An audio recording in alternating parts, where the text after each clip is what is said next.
Yung rider na Ang aming bisita. nung natuyuan to, may mga nakuha kaming malalaki. Bigat. Dala. Hanap kami ng maliliit na palaka kakabsat.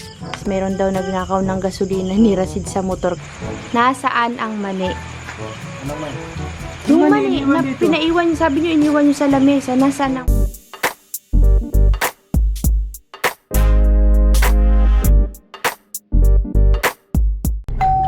Kabsat, magandang hapon. Nandito tayo sa bayan at meron po tayong bisita. Kasama po natin ngayon si Sir George. Papasyal daw po siya sa farm. Mamimingwit po siya.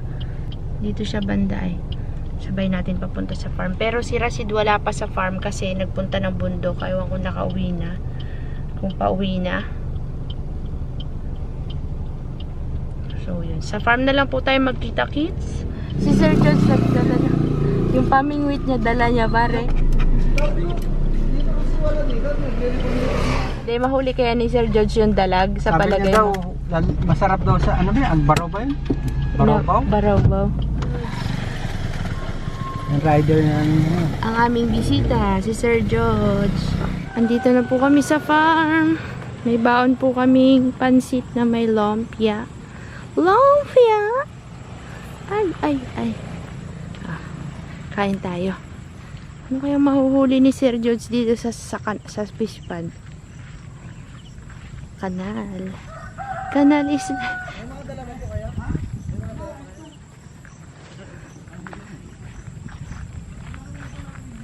Excited na yung mga whale.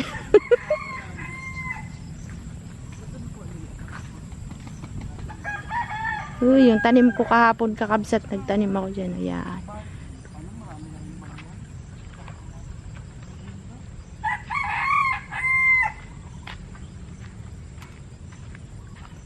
Ano sir, may mahuli ka na kaya? Hello po, magandang hapon. Pwede na ba yan? Yung kakawilan mo?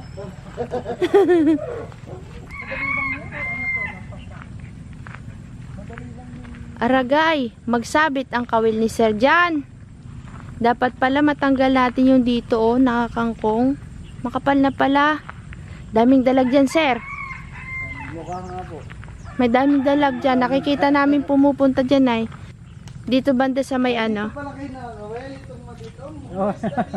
Oh, yun ay itik na. Wala pa si Rasid. Utoy. Toy, sana yung bulati mo, Toy? Nakakatuwa nung may ganito. Ganito rin. Halika. Pag kami, madalas kami dito. Ayun. Si Utoy ang nagkuha ng bulate. Talagang hindi namin matutupan. Sir George, takot ka sa bulate? Ay, hindi na po. Bulati ang ano natin, pamain. Sana may mahuli si Sir. Ano Toy? Si Utoy nagkuha ng ano eh. Ganda naman ang lalagyan mo, Bi. Ah, sige, bigay mo na kay Sir. Takot ako dyan eh. Magandang area niya. Maganda po. Ayun oh, nagalabasan na sila oh. May tilapia po dyan. Kung ito yung ano kayo Yun. matutupan. Remembrance na may Nakita po ako dito kila Ma'am Romalyn at Kabsot. naglilibang mga ngawel dito kila Serinan yan kay Kabsot. Nakahuli ka na sa ano sa ano yun? Pierre. Wala. po. Wala kami nahuli dun. Ako de. Zero kami dun. Ako de. Maghilap.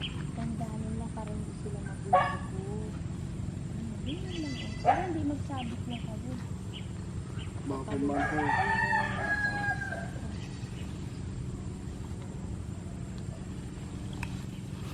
Nung natuyuan to, may mga nakuha kaming malalaki. Mga lumulutang. Lalo ko kung nalagyan niyo po ito ng ano, ng yung sinasabi ko na ano.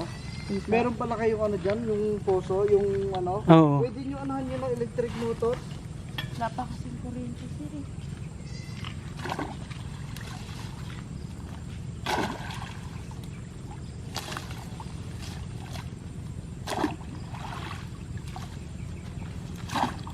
Ay, wala pa po itong ano, wala pang nanak. Wala pa. Dito. Nangungulit po ako dito sa kanila. Please lang. Ako po maglilibang dito. Dapat kanina pa, tinapos ko bagay yung aking i-edit. Tapos pagkatapos ko, alas 3, umulan naman. Yan.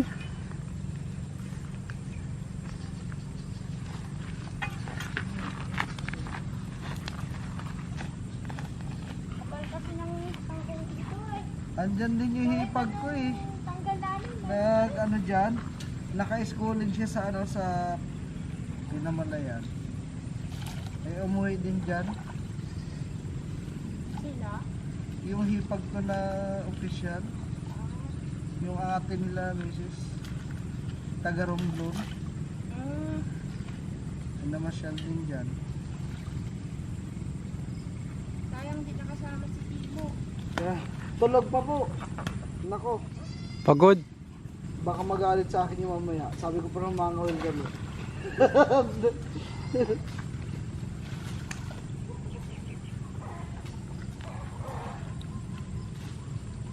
Ayan. May huli sana. Ano nga?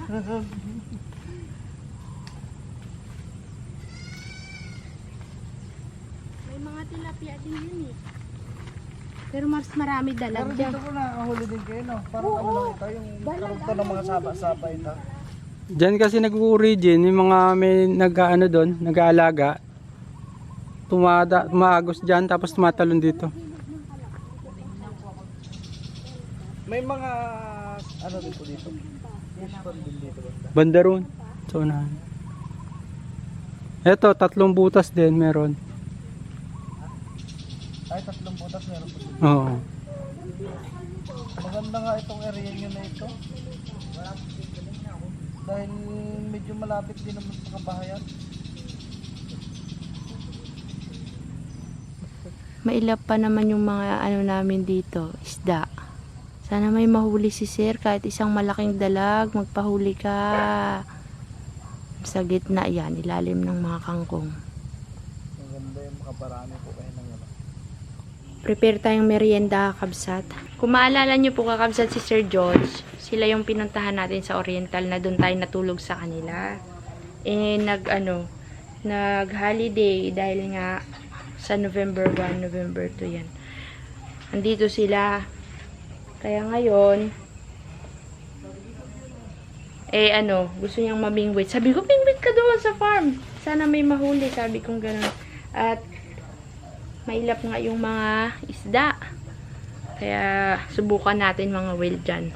Eh kaso lang, yung mga gulay, hindi niya na naabutan. Wala nang gulay. Yung kilay ko, boy, hindi na naman pantay. Kakabsat, ayun yung papaya namin. Nahinog na yung nawasak? Agay! Yung papaya. Tingin ko nga yan, kuya. As in, butas. Yung nasa dulo. As in, wasak. Oo. Tingin. Di naman. Sa panganay nila. Bigat. Wow, sarap Dali. yan. Bibigyan ni kakabsot si Sir George ng ano nga to? Labuyo. Ngayon, wala siyang mahuli. Si Utoy mga ngawil.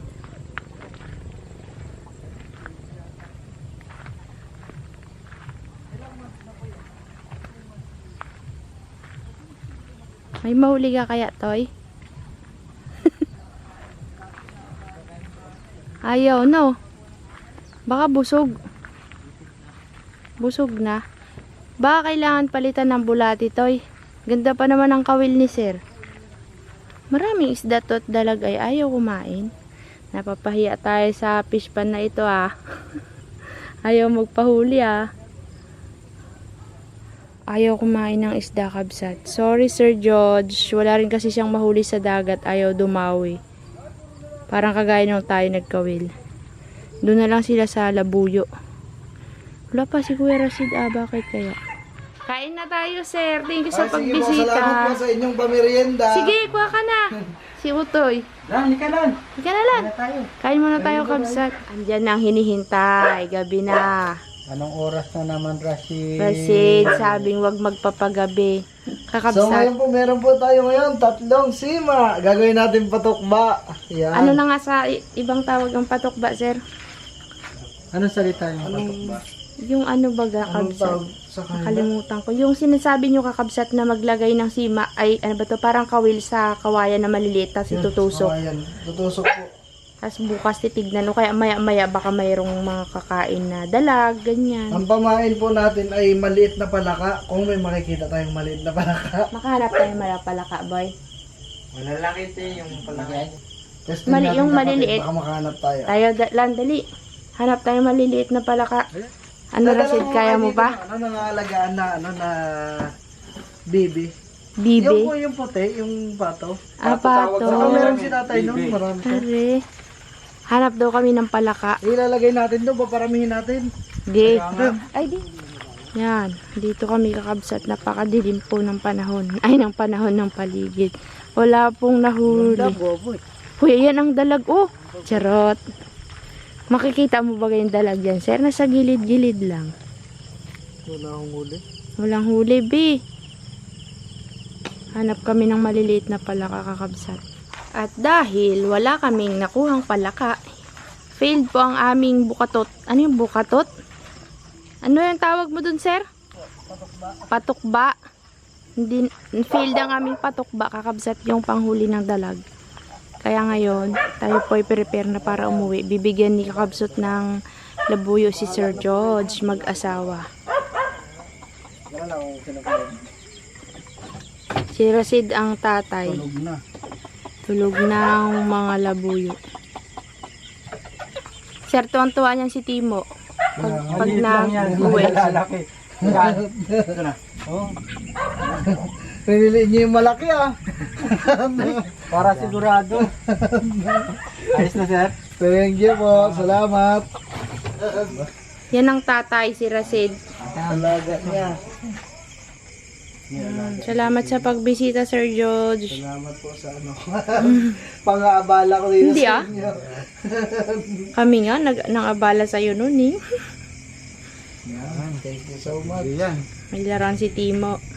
Kakabsat, umuwi na si Sir George. Ihatid na lang namin yung ibang dala niya kasi nakamotor lang siya. Ano kami at may pupuntahan pa tayo. Yung iniwan nilang lapog na ubusan daw sila ng gas. Meron daw nagnakaw ng gasolina ni Rasid sa motor kasi nagpagas siya kahapon. Pag kaninang umaga, pag uwi nila, wala na daw gas. Pagbaba nila, naubusan sila sa bandang, saan kayo naubusan? Turawan? Turante. Buti nasa Turawan na kayo. Kaya nga. Pag ganun, magtawag ka, dapat may load ka. Kaya naglakad sila pa uwi kakabsat. Ginabi na sila. Iniwan nila yung kinuha nilang lapog na pulot. Sa kahoy din pala yung kabsat. Akala ko sa lupa. Kain muna sila. Hindi sa lupa. Tapos sa... Pwede mo rin dikit sa kahoy. May nakadikit din ba? Itatali mo sa kahoy. Ganun. Mayroon po pala akong naalala kakabsat. Nasaan ang mani? Ano man? Yung Yung mani, iniwan na dito. pinaiwan nyo, sabi nyo iniwan nyo sa lamesa. Nasaan ang mani? Wala nang pagdating na. Pagdating namin, walang mani. At magbibilad sana kami ni kuya mo nung Sabado. Walang mani. Wala. Kasi hindi nyo nilak ang gate. Bilaran. Hindi nyo inilak ang Inayos gate. nyo nga lahat. Iniwan naman yung gate. Nakabukas ang gate. Hindi nyo nilagyan ng... Hindi nyo nilagyan ng... Yung kandado, yung ano niya, yung kadena. Iniwanan nyo, nag-alis na kayo, iniwanan nyo na. Saan tayo kukuha ng mani ngayon? So si Alan, sino huling sumarado ng mani? Ano, ng gate? Sabi ko kuya, Oh. muna na ako dun. Oh, Si Rashid yung nauli. Sabi ko, muna na ako dun Ha? para magbukas ng gate. Nakabukas Ano ba nga. dyan? Nakabukas nga. Nakabukas. kabukas. Mm. Yan. Walang binhi si Rasid. Walang itatanim to sa may ba. Ano na tayo niyan, boy? It's a prank! Kinuha nila. Stress na siya. Pero hindi. Sinasabi namin yan para maging ano kayo, responsible. Ano tay? Susunod to ya? Sabi niya, Nay, bakit nakabukas? Si Utoy lalo, kahapon pa na-stress yan. Sinabihan na namin siya kahapon, pero hindi ko sinasabi sa kanya na it's a prank. Pero ano sa palagay mo, Toy? Binibiro lang kita? Hindi. Iniisip ko. Ano ang isip mo? Sino kumuha? Ay, sabi mo kasi, Ting. Oh. Sabi mo. Mm. Doon ko na lang yung paliwanag sa farm. Mm. Tapos, hindi sinabi niya yan. Nakalimutan? Ay ba, sabi ko. Mm. Iniisip ko to. Mm. Makakinuha nila. Huwag inuwi nila. Si Lola, tudong takot. Sabi niya, wala namang inuwi si Alang Mani dito. Ang pagkakaintindi ni Lola, ninakaw ni Alang Mani. Naprank ko sila, kabsat. Tonto, ano mo si Romel? Pupuntahan sana namin yung Lapog. Iniwan nila Rasid sa kalsada kasi nga naanuhan sila ng motor. Iniwan nila doon. Malapit sa tulay. Kaso lang, hindi na natin mabalikan kasi lumakas na po yung ulan. Sila na lang yung babalik bukas ng umaga doon. Sana wag mawala. Kaya yun, tayo nakapunta ng ano ang pangalan ng Tibag doon kasi nila iniwan sa Tibag. May bagyo na naman. Baka lakas ng ulan. Uy, nag-aampias ang ano oh. Di kami makauwi kakabsat. Ang lakas ng ulan, wala kaming dalang payong. Punta pa naman ako kay nanay, magluluto daw ng biko. Ay, abaw, hindi na kami makalabas. At ang payong nasa sasakyan. Ayan, abutan natin sila magluto. Uy, gampias. Tinabi ng mga person. Nakakuha pa ako ng gulay dito kakabsat eh. Laga ko sana ay. Ito.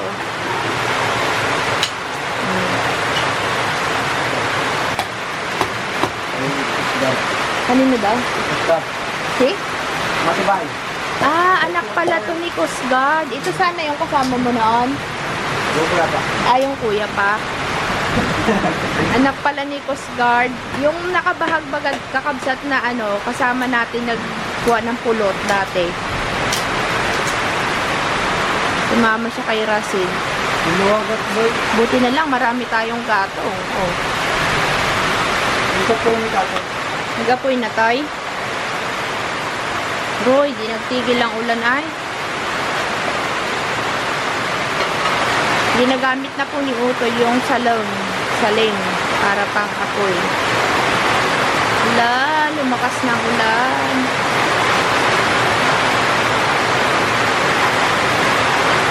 Nagluluto ng kanin, saing. Buti maraming panggatong. Yung mga binhi namin kabsat ko, pwede na itong itanim. Yan na, nag-apoy na. Shoutout pala kay Troy. Si Troy kasi, gusto niya daw makita yung apoy. Ganyan, oh.